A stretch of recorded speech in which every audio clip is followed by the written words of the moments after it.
les gars en arrière, ils ont l'air louches. Pourquoi? Ils ont de la poudre noire, des explosifs puis des amorces. Sylvain, il prépare les feux d'artifice pour Ossisco en lumière. Ah, fait que c'est comme des terroristes du bonheur qui préparent des explosions de joie massive. Exactement. Quelque chose comme ça. Oh, ben moi qui m'en faisais. C'est la 7e édition du festival pyromusical Ossisco en lumière. 3 firmes d'artificiers ont le mandat d'éblouir les spectateurs installés sur les rives du lac Ossisco à Rouyn-Noranda, dont la firme Apogée. Comment on conçoit un spectacle pyromusical? Est-ce qu'on commence avec la musique ou comment ça se passe? Spectacle pyromusical, première étape, c'est choisir la musique. Puis là, on écoute la musique des cinquantaines de fois. C'est un travail de préparation mentale. Et là, quand on se sent prêt, c'est comme l'inspiration vient. On s'assoit avec nos listes de matériel disponibles et on planifie le spectacle sur papier. La première étape le matin, c'est de faire l'implantation des mortiers, des canons, qui vont lancer les pièces pyrotechniques. Fait qu'on fait l'implantation des mortiers et on prépare les effets. Puis après ça, on fait le chargement des bombes dans les mortiers.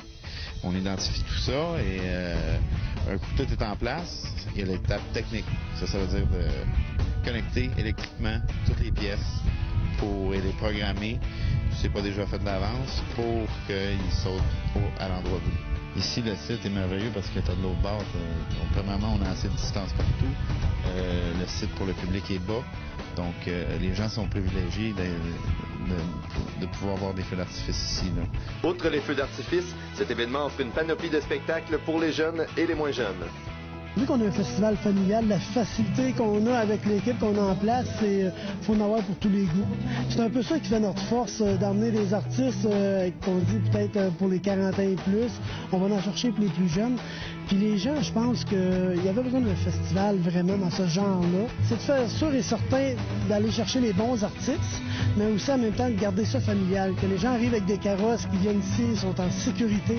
Pour tenir un tel festival, plus de 350 bénévoles sont mis à contribution. Chacun d'entre eux, telle une mission personnelle, prennent à cœur le bien-être des gens présents, et ce, année après année. C'est la 7e année, mon conjoint, c'est la 2e année.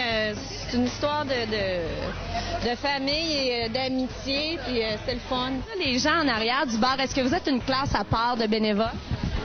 Ah, on est bien à part. Les meilleurs vendeurs, c'est ici que le bar vend le plus, puis coudonc. Comparé avec l'autre bar, là, c'est sûr. Attends, il est où l'autre bar? Le bar et l'autre bar. Puis là, si je vais leur demander c'est lequel qui est le meilleur, ils vont me répondre quoi? Ben, possiblement nous, parce qu'ils le savent, là. Là, j'arrive du bar de l'autre bar et on m'a dit que le meilleur bar et les meilleurs bénévoles se trouvaient de l'autre côté. Qu'est-ce que vous en pensez? Pas vrai. Ils sont pas objectifs en tout, c'est eux autres qui parlent. C'est qui les meilleurs vendeurs? C'est nous autres. Donc là, moi, je vais essayer de me dealer une bouteille d'eau. Vous me faites la bouteille d'eau à combien? Gratuite.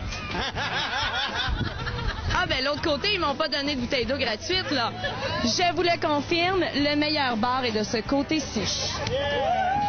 L'édition 2010 d'Ossisco en lumière fut une réussite sur toute la ligne. Cette année, plus de 20 000 personnes se sont laissées imprégner de la magie de ce fameux événement. Êtes-vous ici toute la fin de semaine? Oui, j'ai passé la fin de semaine ici, là, puis c'est pas mal, les shows sont bons. Là. Est-ce que vous êtes là plus pour les spectacles, les feux ou le social? Le social puis les feux. Florence, est-ce que c'est la première fois que tu viens à Ossisco en lumière? Non, Ça fait combien de fois que tu viens, tu penses? je m'en rappelle plus. Mais beaucoup. Hein? Mais beaucoup de fois. Ouais. Qu'est-ce qui fait que vous venez à Ossisco en lumière? C'est pour le monde, le show qui se donne, les feux d'artifice, c'est super.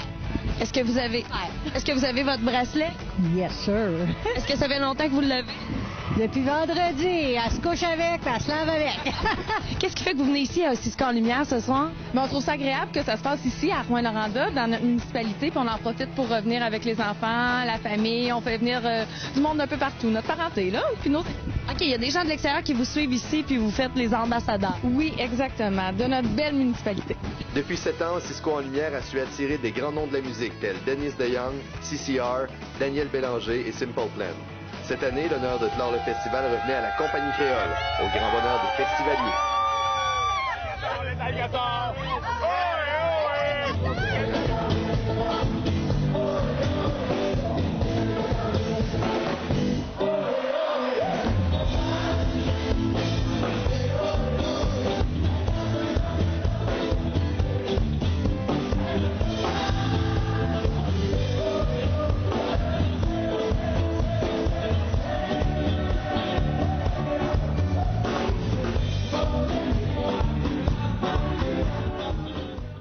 À surveiller chez nous cette semaine. Ce soir, à la Foire Gourmande, ne manquez pas les spectacles de Yellow Molo et Madame Moustache. Et demain, à la Foire Gourmande, c'est la journée des enfants avec Gilles Parent. La première édition du Festival classique de l'Abitibi-Témiscamingue commence vendredi prochain. C'est ce soir la dernière représentation de la saison du Paradis du Nord.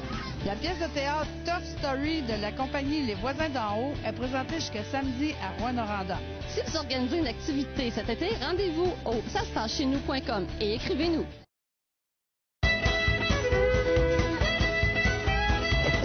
Hey, bonjour. Moi, c'est Tony Mondou.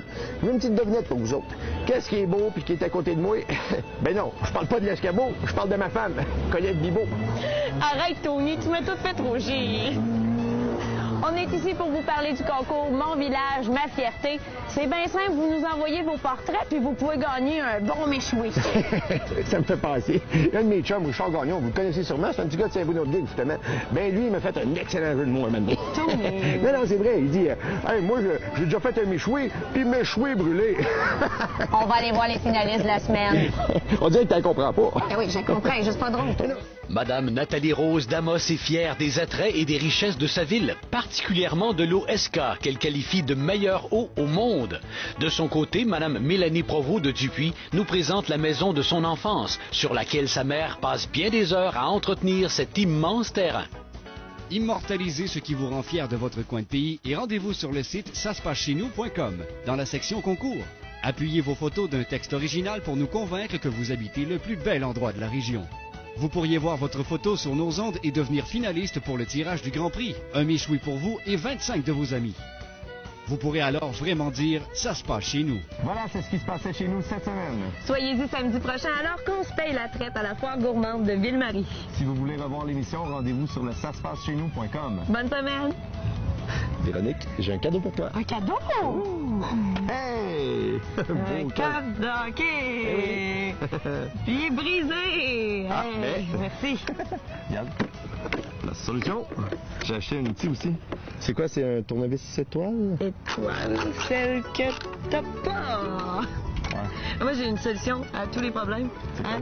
Le problème, je vais le régler. Hey! Je vais réparer ce Noël. Hey.